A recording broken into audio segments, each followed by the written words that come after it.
Once upon a time, a beautiful young woman went shopping in a market for used clothing. She had quite the eyes for fancy things, but was too broke to afford them. "I wish I were a billionaire," she said.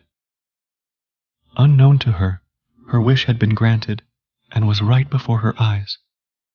In the swarm of old, dusty shoes, a glittering stiletto caught her eye, and she quickly grabbed it.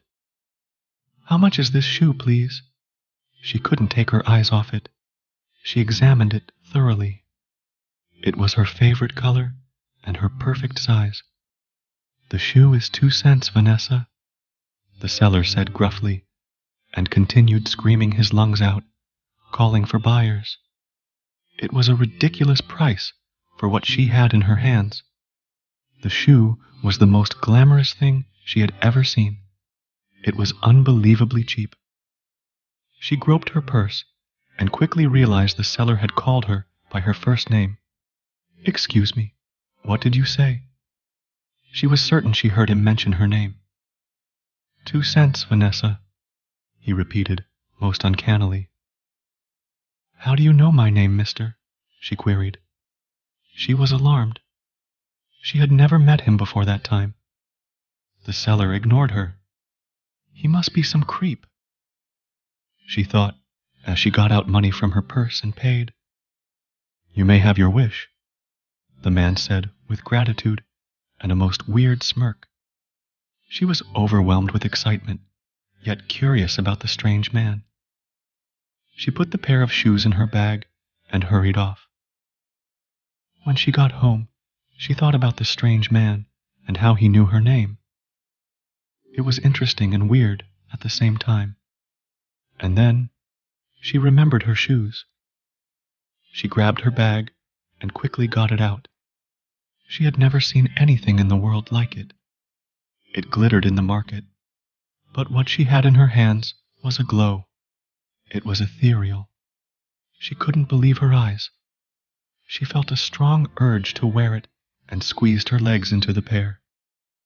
A pleasant tingle ran through her spine, causing her goosebumps and mild shivers. She sighed deeply. The shoe was perfect, and her feet were like those of a goddess. She strutted excitedly in her small room and walked up to the mirror like a model. And then it happened. She was standing right in front of the mirror, but couldn't see her reflection. She was invisible. For a second, she went crazy. She shrieked with fright. She grabbed her body frantically in front of the mirror, her hands and face too. She could feel it, but they were gone before her very eyes. "Blood of Jesus," she shrieked. Shoes, and her body became visible again. She rubbed it in near pell-mell. She was terrified, yet curiously excited by the unearthly and wild experience. And then she felt the urge to wear it again. She stared at the pair of shoes scattered all over the room. She had violently kicked them off. She carefully picked them and observed them. She was scared, but she could feel the adrenaline rushing up her spine. And then she wore it a second time. She squeezed her left foot in, and then her right, and slowly disappeared in front of the mirror. She couldn't believe it. As she took them off, she realized her new shoes had the power to make her invisible. As a poor girl, there was only one thing she thought about doing with the shoes: steal. The words reverberated in the dark crevices of her mind, and she smirked. Vanessa had always been enthralled by the wigs in a store close to her house. There was one she loved so much, but it was too expensive. She decided it would be her first mission. She waited impatiently for the cover of the night. Once the city was quiet, she put on her new shoes and slowly disappeared into nothingness before the mirror. She hurried into the street and approached the store. At the gate, she observed 2 security guards who apparently could not see her and walked through the gate and doors. She was right in the middle of the showroom, and on a mannequin was her favorite wig. For a moment, she was emotional. She grabbed it and hurried off through the walls. She ran down until she got into her room. She couldn't believe what had happened.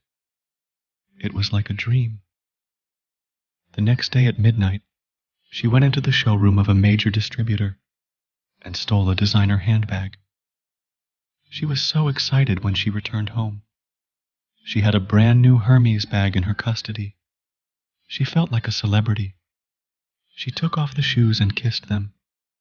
"Thank you, my magical shoe," she said, as she cuddled it. She couldn't sleep that night as she thought about her next move. Stealing in the store and showroom had been so easy and seamless. "I will go to the bank and steal plenty of dollars, and then I will change my fortune forever." The thought of being a super rich girl overnight pleased her greatly. She dreamed of the countries she would visit for vacation. She thought about the 5-star hotels and intercontinental cuisine she saw on Instagram. She grew very impatient and couldn't wait for nightfall. It was 10 p.m. the next day, and she was ready to storm the bank. She got her shoes on and entered the bank premises, but there was a problem. The security dogs could see her. They chased her aggressively, and she fled for dear life. It was a major failure. That night, she decided never to return to the bank. All that time, something was happening to her. Every time she went for a mission with the shoe, she took ill. Her life drastically waned, but she was too desperate and greedy to notice. She stole and stole, and her health depleted greatly in a short while. She was so sick, she could barely wear her glittering shoes. In her possession were all the beautiful things of life. She had improved her estate greatly, but could not enjoy any of them, for they meant nothing. As she slowly drew her last breath, she realized that she had everything but life to enjoy them. She was found dead later in her ward in a psychiatry, clinging to the old red and dusty stiletto that no one could take away from her. Among the sympathizers was the seller of the stiletto. He was back for his shoes. The moral of the story: only the blessings of the Lord make rich and add no sorrow. Proverbs 10:22. Gifts from the devil always have a price tag that far outweighs the gift itself. Greed can and will destroy. And in the end, we all must know that vanity of vanities, all is vanity. Please remember to like, share, and subscribe to our channel for more exciting stories. God bless you.